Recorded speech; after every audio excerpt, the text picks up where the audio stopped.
ko soxla quand la France a Clairefontaine mi leen di jàppale nous notre stratégie c'était de retourner vers les établissements mbir moo xam te ñu ngi koy waxtaanee booba tey jot nañu gis ci ay résultats surtout ndaw ñi nga xam te ne fa lañ jëm. Non, je pense que dañ nar a repenser même le sport scolaire universitaire. Il faut saluer par exemple posture Fédération sénégalaise de football bu signé inspection d'académie pour le développement du football féminin. Mais on doit aller au-delà. Par exemple, je discute beaucoup avec monsieur le ministre des Sports. Par exemple, ñun dem nañu Russie, dem nañu Coupe du Monde. Tu te rappelles depuis ñu dóor Pologne. Xam nga Pologne ak Russie dañuy seen relation yi neexul noonu. Keroog sénégalais bu nekkoon Russie yëkkati nañ la. Suñu président bi il a été reçu par Poutine. Tu suis la Ligue des Champions. Le principal sponsor de la Ligue des Champions, Gazprom la. C'est la plus grande société russe de hydrocarbures. Mais ñun fédération mënoon na profité entretien Macky ak le président Macky Sall autant pour moi ak Poutine. Bu ñu demee ñun kii Gazprom fan lañ ñuy dimbali. Dans toutes les grandes écoles, dans tous les grands lycées de Dakar, am nañ benn terrain de football. Par exemple, ndimbal boobu su ñëwoon mun nañ uti ay plateaux multifonctionnels. Parce que moi, je suis convaincu que l'État ne peut pas faire toutes les infrastructures sportives. La semaine avant le Ramadan, j'étais au Cap-Vert. Dañ ma invité woon fédération capverdienne de football moo ma invité woon. Fédération, il y a 43 aires de jeu synthétiques. Mais État dafa am lu mu defar. Municipalité yi defar fédération bi defar maintenant ñun Cap-Vert musul dem Coupe du Monde. C'est la 3e fois ñuy dem CAN. Mais si le Cap-Vert est capable de faire ça, pourquoi ñun suñu fédération de football n'est pas capable de pouvoir faire ça? Je pense qu'il faudrait que gars yi uti ay idées yoo xam ne dans ce genre de coopération là pour ñu mën a avancer. mooy question bi si topp allez-y aussi. loolu Salif mon cher ami mu ngi am. Seulement il faut que nous Sénégalais aussi ñuy gis li am fële xam naa ne da ngeen di gëstu ñuy gëstu aussi li am fii parce que booy xool li fédération investir dans le domaine des infrastructures sportives tey ñun l'État daf koy sentir positivement parce que tey toutes les petites catégories tubaab jalaaw la ñu nekk. installation sportive ya fa ne nga xam ne dañ leen di tëj di leen jox ñuy lekk.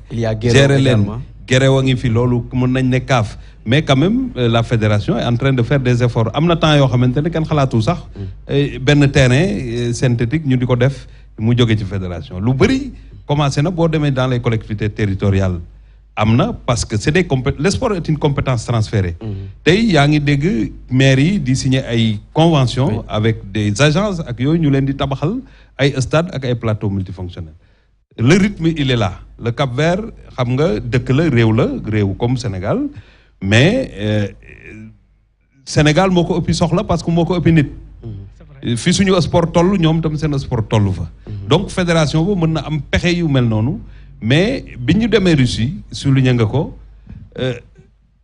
man lañ jëlee Russie dafa bokk ci li nga xamante ne dafay bégloo patriote bu ne parce que boo ànd ak sa président de la République ñu dem ci match boo xamante ne coupe du monde la mu dugg ci benn stade bu mucc ayib ñu gagné équipe ba mu wàcc ci vestiaire yi xool stade bi ne lii laa bëgg pour sama réew moo tax ñuy tabax le stade du Sénégal boo xamante ne am na ay jamono koo wax ne Sénégal dina engagé wu ci projet d'envergure bu mel noonu du ko gëm kon ku nekk bu demee bitim réew wala mu dem ci jongante ku ci ne dana ca jëlee jàngat boo xam ne dina tax nga defi jéego peut-être on n'a pas parlé à Gazprom mais quand même l'État du Sénégal a fait des efforts extrêmement importants pour accompagner effectivement li nga xamante mooy tàggat yaram ci réew mi. J'ai fait que donner un exemple. Je me dis que les gens parce que am nañ benn chance ñun actuellement par rapport au football.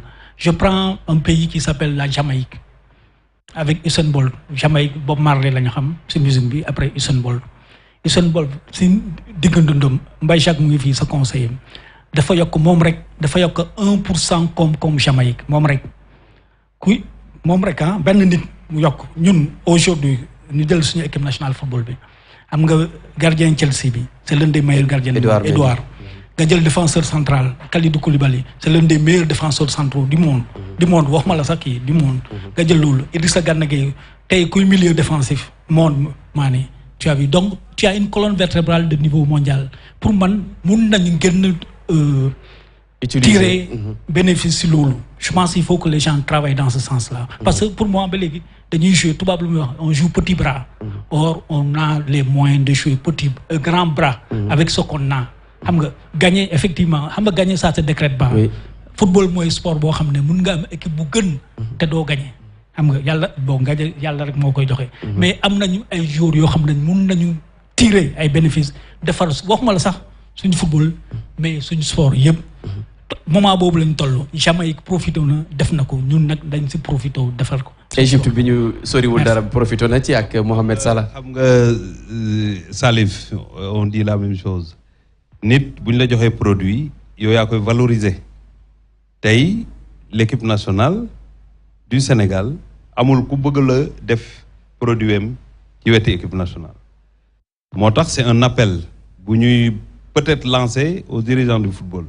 mais dañ leen war a gunge aussi parce que nous sommes dans un pays boo xamante ne dafa laaj ñi nga xamante ne ñooy xalaat ci wàllu woowu di alerter pour gunge xam nga alerter day ubbi bunt. mais pas ñu verser dans autre chose. parce que le pays defe naa ne tey mooy fédération yëpp dañu war a am kuréel yoo xamante ne produit équipe nationale dañ ko war a jaay ba nga xamante ne dina andi ay koppar peut-être duñ def. challenge bi ñu def nii tey mais dinañ uti yeneen i pexe yoo xamante ne dana tax koppar yi gën a bari pour ñu gën a mën a investir te defe naa ne loolu fédération jàpp naa ne ñu ngi ci xalaat liñ ci war a xalaat. ngir jeexal ci deuxième partie bi ak institution yi ban stratégie aujourd'hui pour permettre suñu fédération yi ñu indépendante parce que tey au Sénégal fédération yëpp ñu ngi yaakaar ministère da ngay lim quelques fédérations yoo xamante ne xaw nañu indépendante parce que man damay faral di lim ñi nga xamante ne ñooy rugby ñi nga xamante ne ñooy tir et chasse c'est des fédérations li ngay dégg ñuy laajte bëriwul te pourtant dañuy organiser chaque année nan la ñuy def parce que ministère loolu aussi ndimbalam lay doon ba fédération yi indépendante ñu mun a demal seen bopp donte sax dañuy soxla ministère mais du lu bëri comme nu muy demee jamono ji. waaw gën a xalaat rek parce que mbir moom boo koy laaj aussi war nga xam foo ko jëmee dama ne à part les structures d'exception ku fi nekk ci fédération rek dañ laa fal te ku ñu fal da nga am programme pour convaincre nit ñi boo doxalee sa programme ni nga ko jaayee nit ñi dana jur dara loolu il faut ñu xam ko sponsor yi aussi